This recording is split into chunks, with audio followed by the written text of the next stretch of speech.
Shalom mon frère, ma soeur. Aujourd'hui 23 février 2021. Que la paix du Seigneur soit avec toi, lui qui t'a encore réveillé, prêté le souffle de vie. Tu as toutes les raisons de lui dire ta reconnaissance. Ô Père, ce matin nous voulons te dire combien nous sommes reconnaissants. Merci pour le souffle de vie que tu nous as donné, tu nous as prêté. Nous voulons toujours te dire merci pour ton amour pour nous. Que toute la gloire te revienne. Au nom de ton Fils Jésus-Christ. Ce matin, mon frère, j'aimerais te dire que le temps du Seigneur n'est pas encore arrivé. Si ce temps arrive, le Seigneur te visitera forcément. Alors, attends le jour du Seigneur.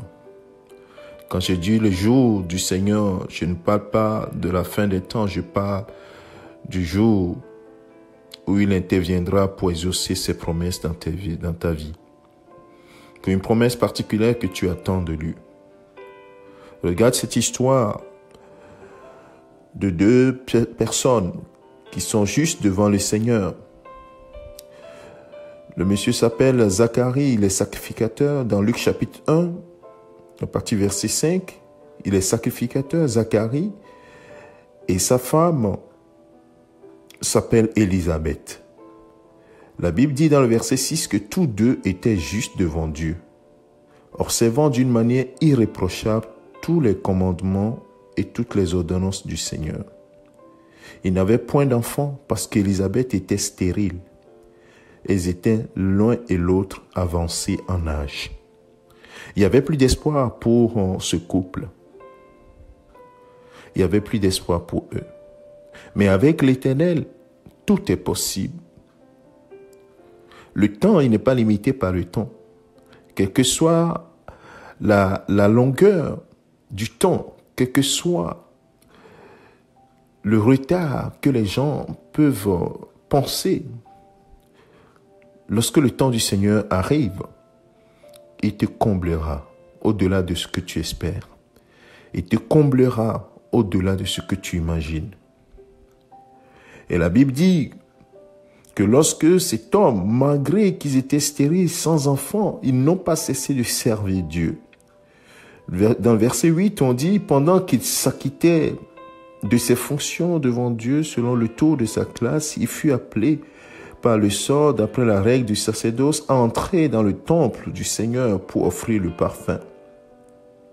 Donc il est rentré et un ange va lui apparaître. Et le verset 13 dit, mais l'ange lui dit, ne crains point Zacharie, car ta prière a été exaucée. Bien-aimé, ta prière sera exaucée. Dieu est fidèle. Alors attends-le. L'ange lui dit, ta prière a été exaucée. Ta femme Élisabeth t'enfantera un fils et tu lui donneras le nom de Jean. Il sera pour toi un sujet de joie et d'allégresse et plusieurs se réjouiront de sa naissance.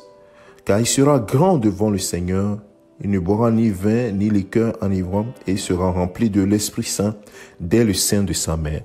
Bien-aimé, quand le temps du Seigneur arrive, il fait au-delà de ce que tu imagines. Alors, attends patiemment le temps de ton Dieu. Son jour arrivera forcément dans ta vie. Oui, il te comblera de joie. Attends-le patiemment. Patiente, espère en lui et tu verras un jour lorsqu'il agira. Oh, tu seras rempli d'allégresse. Tu chanteras des cantiques qui dépassera toi-même ton entendement. Alors, je t'encourage ce matin, fortifie-toi et prends courage. Le Seigneur ne t'a pas abandonné. Son heure arrivera certainement dans ta vie. Que le Seigneur te bénisse. Je te souhaite une excellente journée dans la présence de ton Dieu. Espère toujours en lui. Son temps arrivera. Son jour arrivera certainement dans ta vie. Au nom de Jésus. Amen. C'est ton serviteur, le pasteur Alexandre.